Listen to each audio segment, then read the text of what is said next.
ses kontrol cihazınızı. Hayat boyu öğrenme haftası etkinlikleri kapsamında bu sene böyle ilçemizin de artık sembollerinden biri olan Asma Köprümüzün manzarasında güzel bir sergi gerçekleştireceğiz.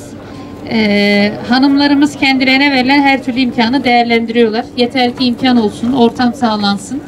Bizler de elimizden geldiğince Halk Eğitim Merkezimiz bünyesinde açtığımız kurslarımızla hanımlarımıza destek olmaya, onların işini kolaylaştırmaya çalışıyoruz. Bu anlamda aile destek merkezlerimiz, kadın kültür merkezlerimiz, açıkçası bulabildiğimiz her imkan ve ortamı onlar için değerlendirmeye, kullanmaya çalışıyoruz. Verimli olsun, bereketli olsun.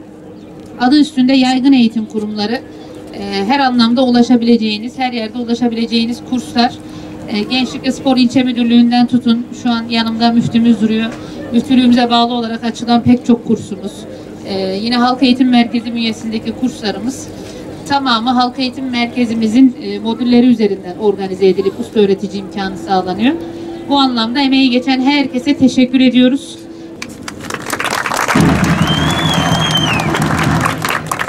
Hadi bakalım. Bismillahirrahmanirrahim. Bereketli olsun inşallah.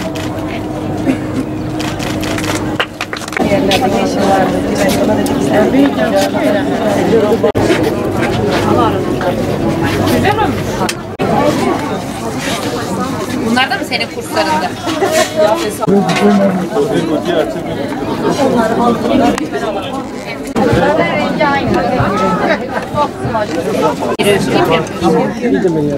Kaç dakika sürüyor? Hadi sen güzel, evet, gayet güzel. Özlemişsiniz, olamıyorsunuz. Vallahi zaman bulamıyoruz.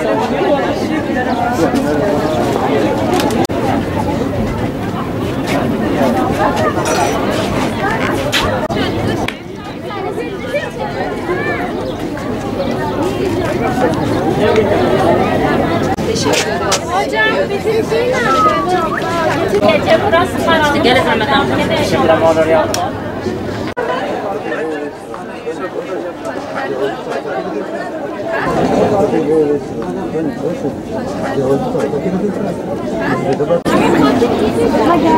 Şahmaranımız var. 1 ile 7 Haziran tarihleri arasında Hayat Boyu Öğrenme Genel Müdürlüğümüz tarafından Hayat Boyu Öğrenme Haftası etkinlikleri yapılmaktadır. Biz de Cizre Halk Eğitim Merkezi olarak paydaş kurumlarımızla beraber yıl sonu sergimizi düzenledik. 29 standımız mevcuttur. Bu standlarımızda yıl içinde açtığımız kursların yıl sonu sergisini gerçekleştiriyoruz.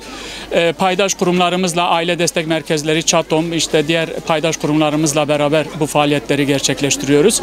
Şu ana kadar bu eğitim öğretim döneminde 1500'e yakın kurs açtık. Bu kurslarımızdan 22.800'e yakın vatandaşlarımız bu kurslarımızdan faydalandı. Hayat Boyu Öğrenme Genel Müdürlüğü olarak her zaman her yerde herkes için eğitim faaliyetleri kapsamında bu faaliyetlerimizi sürdürüyoruz. Vatandaşlarımız bu kurslarımızdan faydalanıyor. Cizre genç bir nüfusa sahip, çok güzel bir ilgi var. Özellikle kadınlarımız tarafından çok güzel bir ilgi var. Üretim ve istihdama dönük çalışmalarımız da yapılıyor. Özellikle şal şapik dokuma alanında, halı dokuma alanında, bu bölgenin unutulma yüz tutmuş kumaşları dokuma alanında faaliyetlerimizi sürdürüyoruz. Bu amaçla yıl boyunca yapmış olduğumuz bütün faaliyetlerimizi yıl sonu sergimizde vatandaşlarımızın beğenisine sunuyoruz. 1500'e yakın kurs var. Her kursun yani bir 40-50 binden fazla belki ürünlerimiz mevcut. Her kursun ürünleri mevcut.